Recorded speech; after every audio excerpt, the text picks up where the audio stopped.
আসসালামু আলাইকুম। আপনারা সবাই কেমন আছেন? আমি তো ভালো আছি আলহামদুলিল্লাহ।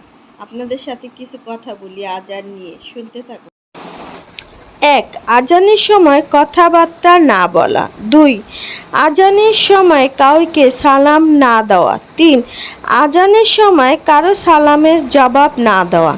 আজানের সময় কোরআন তেলাওয়াত করতে থাকলে চুপ হয়ে যাওয়া। ৫. আজানের সঠিক আদব আদায় করা। ৬. আজানে ভালোভাবে শুনে তার সঙ্গে সঙ্গে উত্তর দিতে থাকা। ৭. যদি রাস্তায় থাকাকালীন সময় আজান শুরু হয় তাহলে যেন সে সেখানেই থেমে যায়। ৮. আজানের সময় যদি আজানের খেয়াল না রাখা হয় তাহলে তার ওপর আল্লাহর আযাব নাজিল হয়ে থাকে। ৯. আজানের সময় কোনো গান বা সঙ্গীত না শোনা। ১০. আজানের সময় কখনো পাজ হয়ে ঘুমাতে নেই। ১১.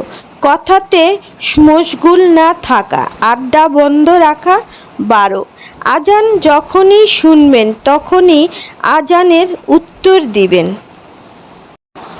আপনারা তো সবাই সুস্থ থাকেন, ভালো থাকেন। আল্লাহ হাফেজ।